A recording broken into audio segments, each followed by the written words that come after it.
Hi everyone! Welcome to Media Monday episode 2. If you don't know what Media Monday is, it's basically just an excuse for me to talk about anything and everything I feel like talking about. Pondering time is for just like any random topic, kind of like a video essay that I just want to talk about. Consumption time is just like my favorites, what I've been consuming lately. And then therapy time is I asked you guys some questions about any advice you might have, and I'm going to try to give y'all my best advice that I might have. So yeah, without further ado, let's get into the first section.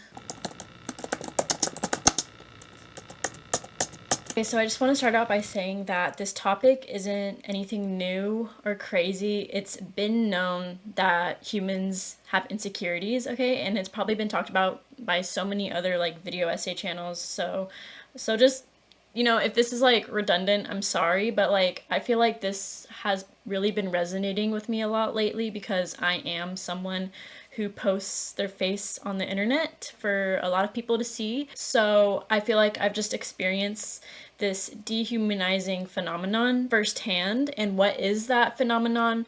Well, that would just be like the average human experience of having a vessel, having a body, having a meat suit, if you will, having a manifestation of physical self that you didn't even get to choose, and with that being judged and critiqued for it. It happens to literally every human being on the earth. If you just like go back in your head and think of a time someone maybe like insulted you, or maybe they were just like pointing something out about you, and little did they know that's actually like a really deep insecurity you have, and so you still think about it 12 years later and it haunts you in your sleep.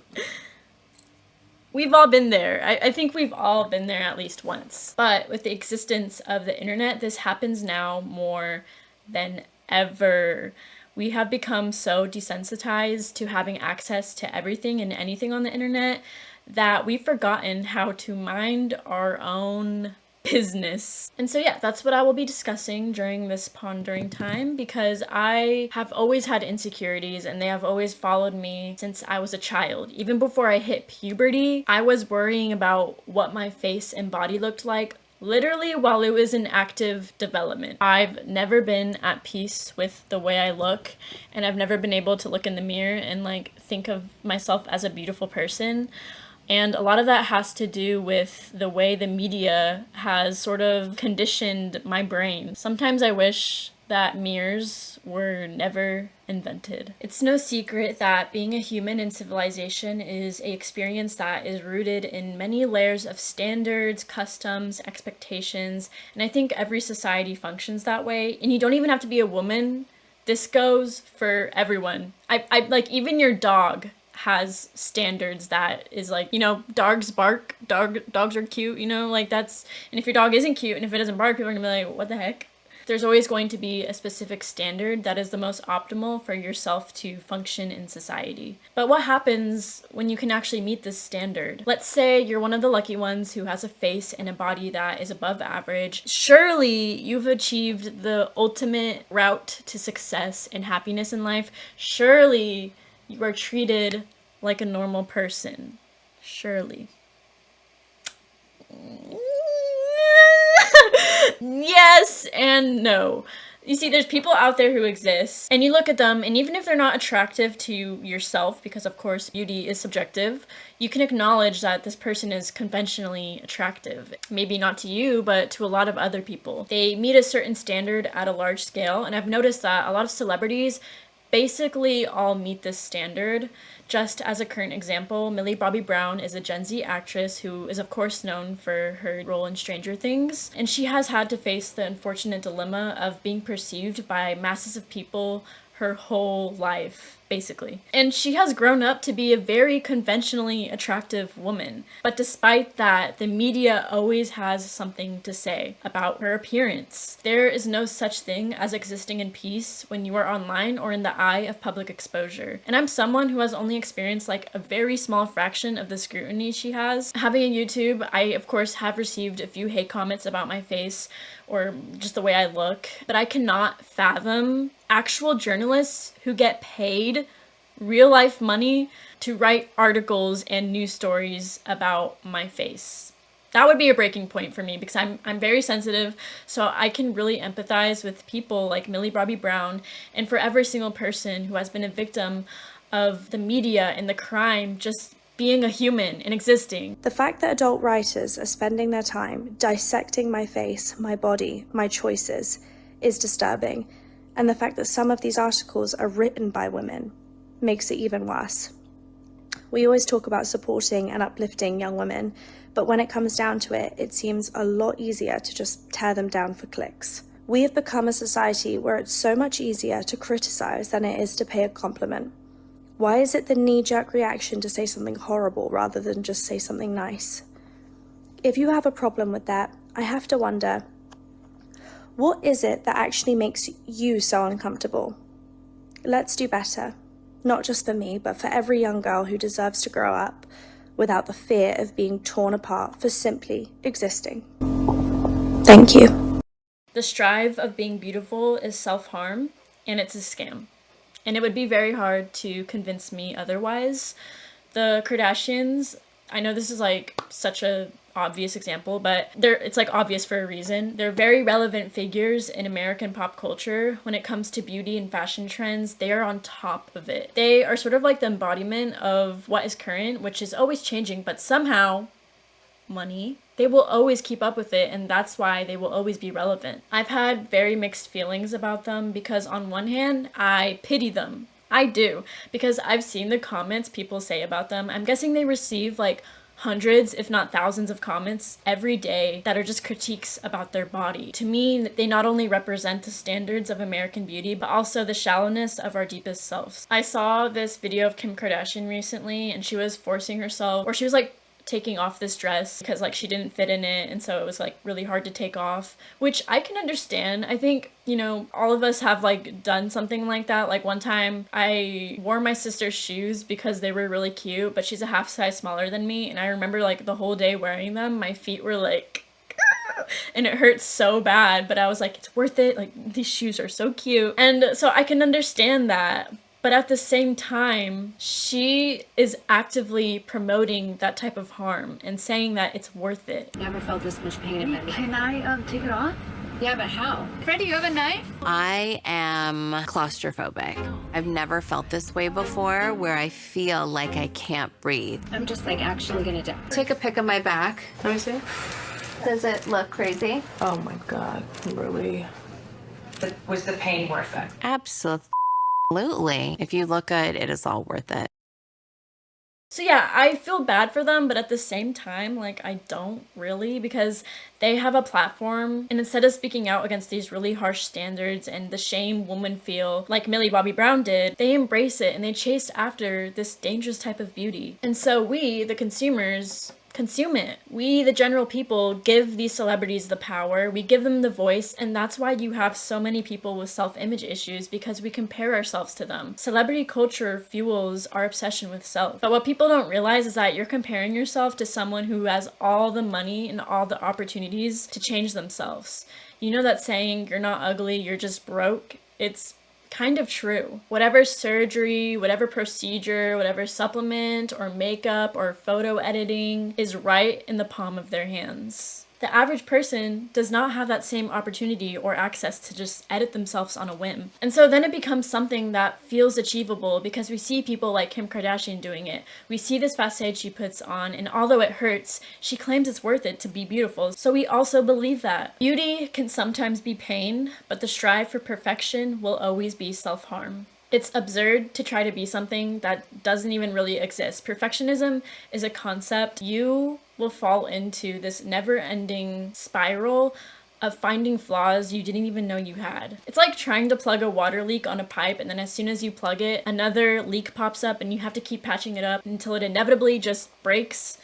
Your self-image will eventually get to a point where it just shatters, and the belief that you are ugly, that you are less, is so imprinted into your mind that it becomes a true belief. In this day and age where all it takes is for one viral video to change a beauty trend or make you aware of some type of new made-up thing that didn't even exist before they made a video about it, it's impossible to literally just exist. The day I learned that companies and businesses profit off of our insecurities is the day I stopped spending money on skincare and a lot of makeup items as well.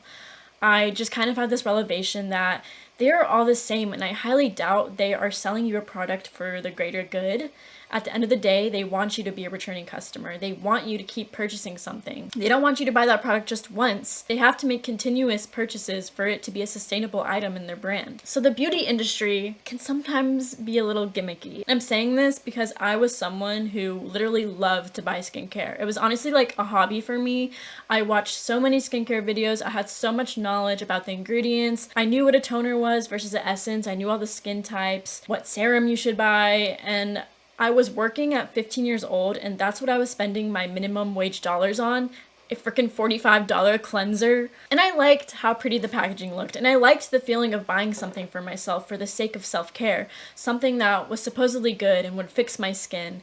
And I'm not going to sit here and say like skincare is a scam. Like, I definitely believe in, you know, washing your face every day and moisturizing and doing what you need for your body, because everyone has different skin conditions based on their genetics. But I think there is a point where it can lead to over-consuming on things that are just like pointless. Like, I'm sorry, but that milk peptide essence spray is not going to save your skin. It's not. It's cute packaging though. But it's just another product that will sit on your shelf for months before it expires. One time I fell for it. I bought these like cute star pimple patches, and I have it right here. I just wanted the case. I just wanted the case because it was so cute. And the pimple patches, they did not work at all. They were cute though. They did not work at all. But now I have this pointless little case. Yay for capitalism. So now I try to rarely ever buy skincare. I literally just use drugstore stuff and, you know, keep it as simple and bare minimum as I can. Granted, I've never really had major skin issues outside of hormonal acne, so I don't like need to go to the dermatologist or anything. Like, I do what's right for my skin. So I'm not speaking for everyone when I say like your skincare is a scam, but personally I do think that a lot of skincare brands are sometimes just a money grab that preys on people's insecurities for profit. Do you have dark circles? Do you have dry skin? Or is your skin oily? Or do you have smile lines from smiling too much because God forbid a woman smiles? Or do you need eyelash serum for your very short eyelashes? Do you want them to grow? Or do you need to start anti-aging stuff right now? Or else when you get older you're gonna have wrinkles. You should start the earlier the better. You need to go back in time to when you were 10 years old and start putting retinol on your face. And so that just makes me think, like, is it self-care? Or is it self-hatred? Have you ever noticed that whatever insecurity you have, there's already a product for it? And that's why we have so many manufactured insecurities, because it's a business that keeps evolving as long as a celebrity or an influencer is changing it and creating them. These people want to keep you insecure, and they want you to buy something that claims to fix it, and maybe it does. Maybe that product does fix your insecurity. But then it's like, what's next? What else could you be doing? What other insecurity are you going to tackle after that one? You're never going to feel completely satisfied with yourself in an age where trends live for a day and then die the next. It's like when someone gets plastic surgery once and then they keep on getting it until their face becomes unrecognizable. It's like an addiction that feeds off your insecurities. There is a flood of content online that is like 24-hour glow up or a transformation video, and it's always like gonna show the before and after picture of their face. I'm not gonna sit here and pretend like I've never watched one of those videos. They're obviously popular for a reason. Us humans, we like the relatable nature of them and we like to see the process, but I think subconsciously, even if you don't really see the implications a video like that might have on your self-esteem, it always sort of manifests into a hidden insecurity. I have never had enough money to get my nails done. I've never had enough money to go get my eyelashes done or my eyebrows waxed or get my hair done every month. And all those things are a luxury, but are treated as a necessity to our perception of selves. So I've always sort of been the before image. I'm always sort of that girl that's like not fully put together. I'm literally like before the glow up. And it makes me feel a little terrible. It makes me feel like my natural body will never be good enough. When I was younger, I used to have this really naive understanding of beauty. I wanted to be a model because I thought that being a model was like super cool, and I really loved Cara Delevingne for some reason. I just like wanted to be her so bad. That phase of wanting to be a model, keep in mind, I was literally 13 years old. It was the worst I've ever felt in my entire life. I harmed myself in many ways, not only physically, but mentally. And looking back at that now, I just realize how gullible I was to strive for that and think that being a model is like the optimum of happiness, when in reality, most models are like the most miserable people on earth and the most insecure. Their job is to keep up with a certain standard, and if you can't meet that standard, you lose your job. But little me didn't know any better, because from what I could tell, these models were happy and living the dream life, because I didn't see any models speaking up about the dark side of it. The negativity that radiated from me during that time was terrible, and I wouldn't wish it upon anyone. Never had I hated myself so much. I remember I used to take pictures of myself and edit them, and I would consider what type of surgery I needed to get that edited result. I used to watch videos of models every day and just like be infatuated with them. I used to try to manifest being a model. I used to like listen to these body changing subliminals every single day. And if you don't know what a subliminal is, count yourself lucky. But basically it's just like this frequency, or I honestly don't even really know what it is, but it's like you're supposed to listen to it and then your body will change because it's a subliminal. And I'm not debating whether or not they're real. Like, you can still believe in them, but I was only listening to them out of a point of being so unhealthy and just toxic to myself that I was willing to do whatever it took, and I was getting really delusional about it. I took a glance at like subliminals now, and it's definitely grown into this like really strange community of just like out of touch thumbnails and titles, and I'm like, oh, that can't be good for like little kids and their self-esteem, because I fell for it when I was a little kid, so I can't even imagine. Anyways, so I was so delusional, and at that point it was like my mind could literally only think of one thing, which was being beautiful. And this is how you know you're really deep into that toxic mindset.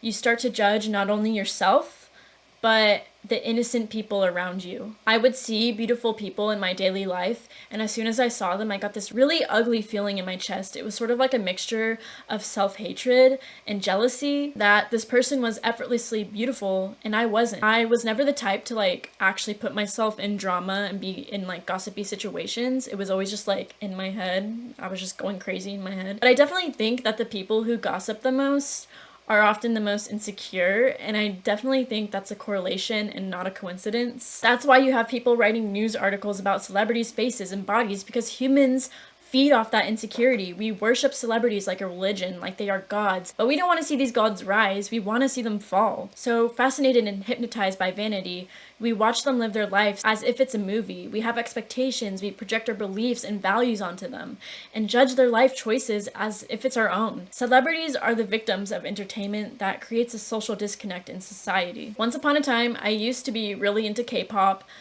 and not just for the music, like I was actively in that community. If I had a favorite group, I knew all their names, I had a bias, I watched all their extra content.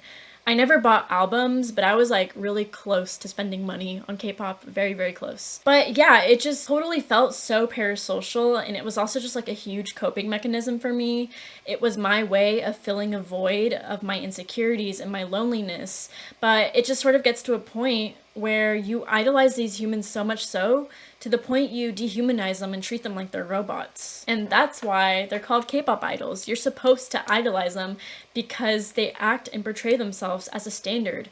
K-pop is a business that profits off of this delusion. And once you realize that most K-pop idols don't actually act like that in real life, and they're just acting for the cameras, you start to like sort of like second guess like the whole, like everything. I don't know, like it's just kind of like weird. And it just sort of like opens your eyes to the fact that like they could be suffering, because it's like exhausting to constantly have to put on that mask. Honestly, Korean standards are some of the most extreme, but are just packaged as harmless necessities for the industry.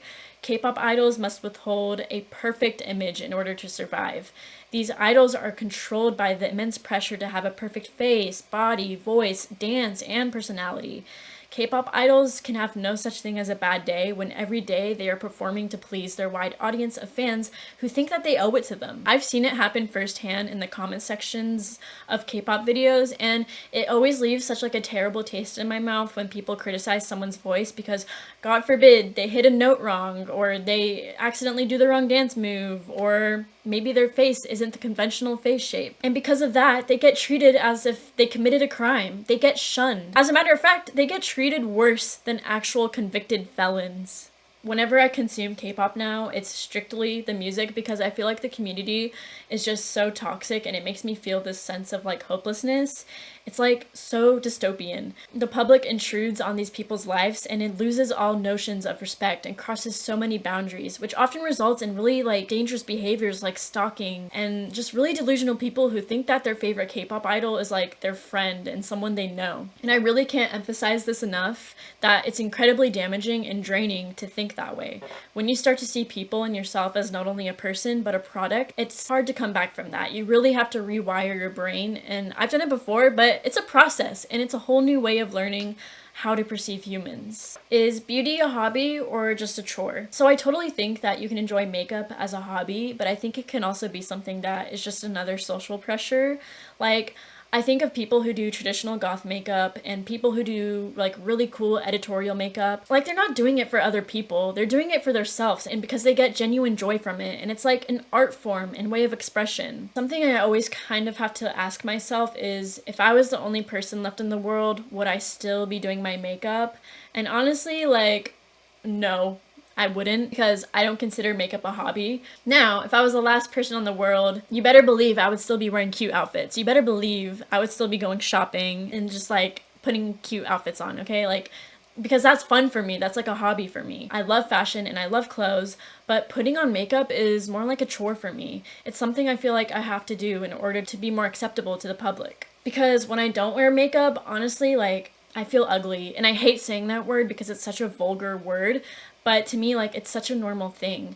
Putting on makeup is like the same as brushing my teeth and wearing clothes. It's so conditioned into my beliefs and routine that now I have to do it, otherwise I feel naked in my skin. And don't get me wrong, sometimes I like doing my makeup, sometimes the process is fun. Like today, like I had a lot of fun putting this blue eyeshadow on and my lips all red. That was fun, but there's days where I just like, the last thing I want to do in the world, but I still feel like I have to do it anyways. I wish I could say it's just all in my head and like it would be fine to not wear makeup, but because I wear makeup all the time, it conditions people to always see my face that way. For example, when I was in high school, I wore makeup every day, and I vividly remember one day waking up late and I didn't have enough time to do my makeup, so I skipped it and I wore my bare face to school.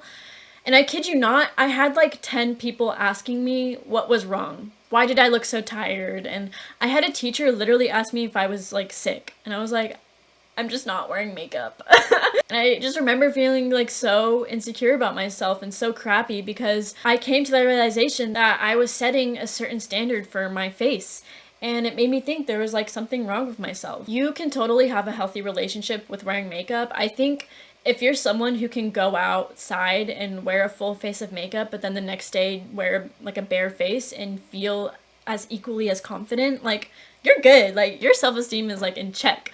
But for me, I think I definitely rely on it too much, and yeah, it just sucks because like it just feels like someone will always point it out. Guys, I don't know if everyone has been taught this. I swear this should be taught to elementary students. I'm not trying to preach, but like genuinely I think people just like don't know the 7-second rule.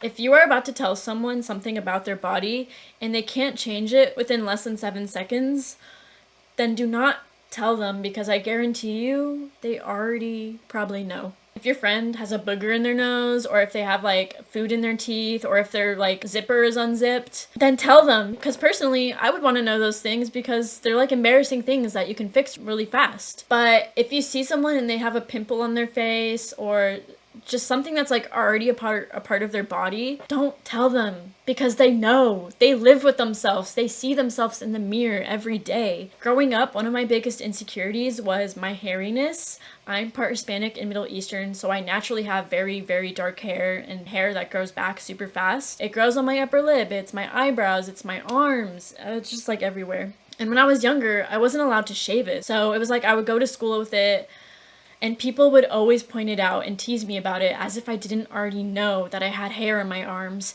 Until this day, I still hear their voices in my head whenever I wear a short sleeve shirt or whenever my upper hair grows out a little too much. I remember that feeling of disgust and I want to shave it off immediately. Back then, if some magic fairy offered me to laser it off all for free, I would have said yes, like instantly.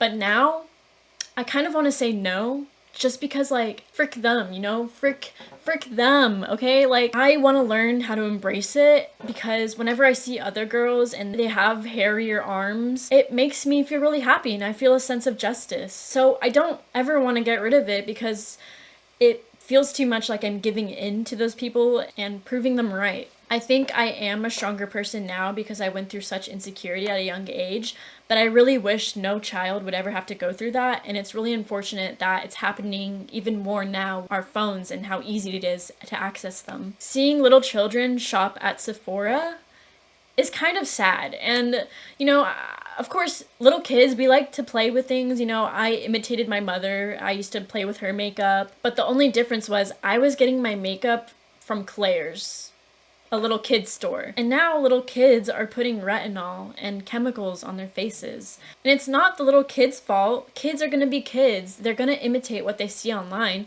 but it's up to the older generations and their parents to guide them. The theory that we were never meant to see our faces really inspired me to make this video, because I really tried to imagine a life where self-image and our reflections weren't the most important thing, and I literally cannot imagine it. When I get in my very insecure moods, usually when I start my period, I feel very ugly, but I have to remind myself that I am more than just a physical attribute, and it's superficial to even think that way. I've been brainwashed to think like that because I see my reflection every day and I see others' reflections on my phone every day, and it's so dehumanizing. As therapist Sally Baker puts it, we become attuned to every angle and detail, losing perspective. Without healthy boundaries, it can feed an obsession with self-image. Occasional self-viewing is normal, but in excess it distorts self-perception. The brain can become habituated, altering how we see and judge ourselves. Recognizing the mind's tendency to self-scrutinize can help us shift from harsh criticism to more positive self-talk. For my videos, I have to edit myself. For this video, it's even worse because it's just me talking for like an hour straight. And I don't even know what I look like, even though I'm able to see myself. When people call me beautiful, I don't really believe them, but when people call me ugly, I also don't really believe them. So in a way, I have this indifference about my appearance. Like, I don't really care how I look anymore. And not to say like I don't care about my physical self, like I still take care of myself, but I don't like to give it so much attention, so much so to the point I become extra insecure about it. And it's also the fact that like cameras and mirrors aren't actually really accurate to how we truly look. We will never see ourselves from an outside perspective. So I think that's also really important to consider and to give yourself grace. I definitely believe that we are more than our exterior. It's such a cliche, but it's cliche for a reason. What matters most is on the inside. People can look beautiful, they can look perfect in every physical sense, but they can have the most ugly inside, and that is something that I will never desire or trade myself to be. We don't exist on this earth to be aesthetic. You cannot boil yourself down to a trend or expectation, because then you start to neglect the things that really matter, which is your mental health and self-esteem. I still have my insecure moments every now and then, but I try not to fall down that rabbit hole of self-obsession, because it's a myth. It does not exist. The most beautiful people in the world are not the ones on the tabloids. It's the people around you. It's the kindness you see in everyday interactions. It's your mother or your sister or your friend or your local barista. It's the person who you can fully be yourself around. It's the energy, and it's the people who you can touch and embrace. There is nothing comparable to that type of beauty, so do not take it for granted. And again, it's so important to put yourself in the mindset of being like the only person in the world. If you were the only person, would you still feel this insecure and inferior, or would you feel relief now that you know there's not anyone to compare yourself to? Live life with that mindset. Physical beauty will always be a momentary thing. We are as young as we are right now in this very moment. When it gets to the point where your body has wrinkles and no anti-aging product or Botox can change it, do you want to remember spending your youth the whole time worrying about your body? Or remember it as you embracing it because it was already there in the first place? Set yourself free! Set yourself free from the illusion of being pretty. You will grow up to regret all those years you spent caring so much about your looks. I promise you, there is so much reward and potential for happiness outside of it. Nurture your soul, read books, watch movies, make art, make connections, write poetry, play in the rain, hug a tree, sing a song, give someone a random compliment, and see the way they smile and see yourself in the reflection of their eyes. That is what true beauty is and will always be. Okay, so for this section, I'm going to be talking a lot more about fashion and sort of the style icons I look up to and some that I've recently discovered. The first one being Isabella Blow, which I do kind of want to give a little background about her because I feel like she is one of those more niche fashion people that exist within the time frame of British fashion during the early 90s and 2000s, which to me is definitely like peak fashion. That is my favorite era. Her job was technically a fashion editor at various magazines during her lifetime. Her first magazine was actually at Vogue, and Anna Wintour was sort of like her boss, which is crazy to think that like she was trained so early on by Anna Wintour. To me, they're kind of like on the same coin but different sides. She also did a lot of styling work, but one of the main things she was very talented at was actually finding other people's talents. Those being very prominent people in the fashion world now, such as designers Alexandra McQueen, Philip Tracy, and models like Sophie Dahl and Stella Tennant. I think within fashion, other than the designers and the models, there exists a type of person that is equally as important, which is the journalists, the people who can consume fashion and judge it with an eye that's equally as creative as the ones who made it. Isabella Blow was someone who really valued the deconstruction and playfulness of fashion. Although her style was unconventional, to call her eccentric was actually an insult. She was someone who was so intentional and theatrical with her clothing. I think she truly interacted with her clothing in such a respectful manner and understood its power to transform the body. Isabella used her clothes, her hats, and her accessories as a means to modify and transform herself. She had a great eye for silhouette, and her hats were almost a means of plastic surgery for her face without going under the knife.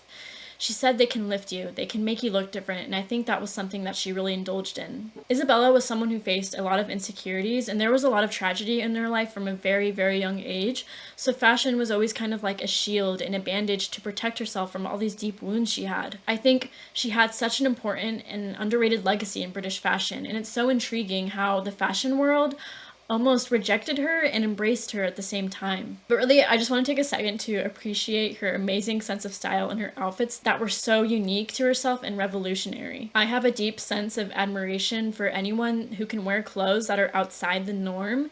A lot of people said that Isabella would never be seen wearing a pair of jeans and a t-shirt. She was always wearing her clothes like they were art. Although I'm someone who dresses very casual most of the time because I can't really afford to like shop higher end goods, I love seeing rich people or just like financially secure people wear things that are sort of like off-putting and different and pay tribute to artists and the designer's vision. I think sometimes luxury fashion can be kind of boring because people are so afraid to take risks. But Isabella Blow was someone who was actively putting herself into clothes and discovering upcoming designers who weren't shaped by the mold of luxury fashion and upper class norms, but instead creativity and imagination. And so yeah, my respect for her is very rooted in my love for expression outside of one's own face. Another style I've been loving is a style that is from a Brazilian show called Hilda Furacao. First of all, it's an amazing show and I'm already almost finished with it. It's so intriguing and it's so dramatic and theatrical. I love it. I love it. Highly recommend. But one of the things I want to point out for this video is just like the style and all the characters and all the costumes and the makeup. The show takes place during the 60s in Brazil, so it was just super interesting to see the culture and the way people dressed back then. There was sort of like a divide, of course generational, where the older people in the show were wearing more conservative and traditional outfits, and then the younger generation was being more progressive with their style, especially because bossa nova music was emerging during that time. And I just love all the outfits and the dresses and the silhouettes and the colors and the scarves. Like, it's so fun, and like I wish we could bring back wearing those types of like elegant outfits, and I wish I could just go outside and wear a dress and not look like I'm crazy. I love when Hilda wears this like halter neck type of dress. Like, it's just so beautiful and flattering, and of course She just looks good in anything. The actress who played her, Ana Paula Orosio, is just magnificent. She was the perfect cast for this show. But even the background characters wore outfits that I was just amazed by. So yeah, definitely a huge fashion inspiration for me, especially for summer and spring coming up. I do really want to find like a vintage dress like the ones in the show. Also, if anyone has specifically any Spanish telenovelas, please recommend them to me because I want to learn more Spanish. And I was picking up on some Spanish words in the show when they speak Portuguese, which made me realize that if I watched more television with Spanish, I could practice my Spanish. So yeah. Also, shout out to all my Brazilian viewers out there. Y'all are awesome. And then the last thing I want to talk about is a book I finished recently called The Poppy Wars by R.F. Kuang. Yeah, I just want to do like a quick review of it. It's a trilogy, but I've only read the first book, and I'm not quite sure if I want to read the rest or not. I feel like I kind of have to be convinced to. I have very conflicting feelings about this book because my initial impression of it was like amazing. I read it in a couple of days. It's a book you can really digest easily, and I was so absorbed by all the characters, and I thought the world building was really cool, and I really enjoyed it. It was like so hard for me to put down. It felt very much like a YA novel. Like, genuinely, when I was reading it, I had no idea that it wasn't. It does sort of fall into that cliche trope area, and I don't think that makes it necessarily bad, but it did surprise me when I learned that it was not a young adult novel. Like, it has some descriptions of gore and abuse in it, but the main storyline felt very much like a YA novel. I'm someone who enjoys YA novels, like I loved The Hunger Games, and I don't often consume fantasy. So if you're someone who only reads fantasy books and is super into it, I can imagine this being a little underwhelming. And then after reading it, I did some more research on it. I always like to see what other people think once I finish reading something. Going into it, I knew that it was a book really inspired by Chinese history. The author, R.F. Kuang, even studied it at university, and so she really incorporated it into this novel, which it's awesome to have inspiration. It's awesome to, take real life things and twist it into your own unique story. But apparently she didn't really change that much of the history. And I'm saying this as someone who is very ignorant about Chinese history. I don't know a lot about what happened. So initially reading this book, I was like, wow, this is so good and original. But then you have people who are educated about the history and read it and think this is not just simply inspired by China, this is China. I think the author is obviously really talented. It takes a lot of creativity to write a book, and I enjoyed a lot of her sentences, but I think the story falls a little flat once you learn. It's sort of just a regurgitation of Chinese history in the format of a easily digestible Western perspective. And also, another reason why I'm hesitant to further read the rest of the series, the main character kind of annoys me. And I love a good morally gray character. I love someone who can sort of be like a villain, but not really. But from what I could understand, her character doesn't really develop that much, and she just sort of always makes these impulsive decisions. But of course, that's just based on other people's reviews, so maybe I'm not giving it a chance. But if her character is anything like the first book, it's just too stagnant of character development for me, and I don't really want to spend my time reading it. I feel like if you want to read something with a character that has morally gray, questionable actions, but also like deep, complex feelings and an original plotline, read the Attack on Titan manga series. Just read it. It's so good. Don't watch the anime, okay? The anime is really good still, but like, I just feel like reading it is like such a different experience. I think Attack on Titan really successfully portrays that type of character, while the Poppy Wars just kind of barely touches the surface of it.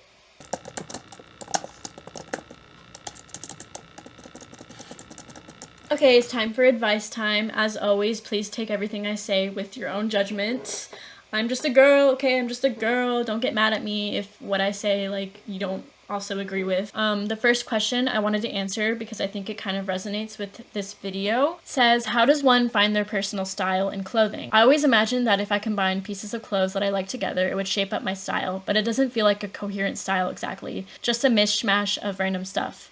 How can I intentionally go out and pick stuff to match a style that is unique to me? So I think the concept of having a personal style that is completely unique to you is a myth, And I feel like people promote it as like this tangible thing and like something that you can just develop by buying a certain type of clothing, when really what it comes down to is growing up, experiencing things, age, your environment, accessibility, income, the culture, the people around you. And so my biggest advice is to take inspiration from those things instead of what you see on TikTok or Pinterest. Because if you are only referencing mainstream media for your style, it's going to be redundant and you're going to feel like you're wearing someone else's skin. And like, it happens in real life. Like, I saw this post where this girl was wearing red tights and a gray skirt to the museum, and she saw another girl wearing literally the same exact thing. And you know, it's not like it's the end of the world, but if your main goal is to be unique and have that sense of personal style, do not buy the same exact outfits you see on Pinterest. I still use Pinterest for reference. I still see cute outfits, but I'm not ever going to copy that same exact outfit. Instead, I'm going to take small elements from that outfit and incorporate it into my own wardrobe. Whether it's the color palette or the textures or the way they layered it,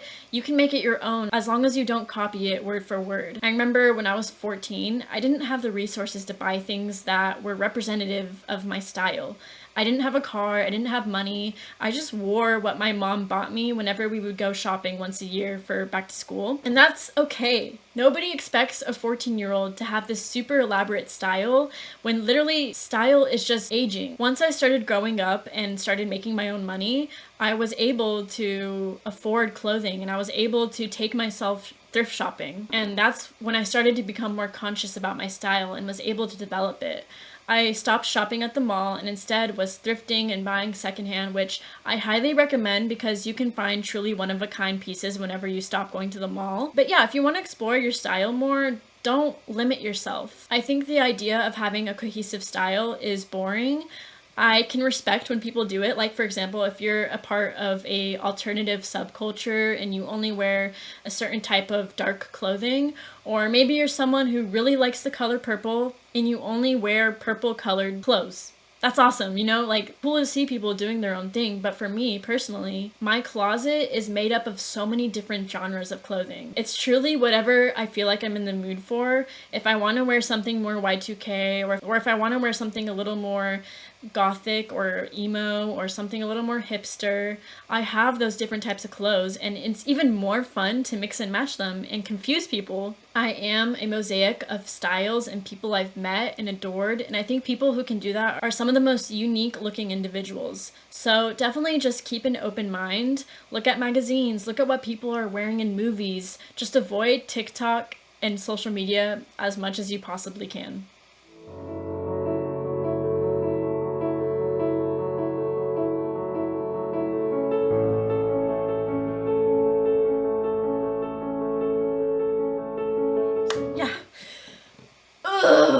That is it for Media Monday episode 2. I hope you guys enjoyed me talking and talking. I will see you guys in the next video. I hope everyone's having a lovely spring, or if you're across the globe, fall. Is it autumn? Is it autumn in Australia right now?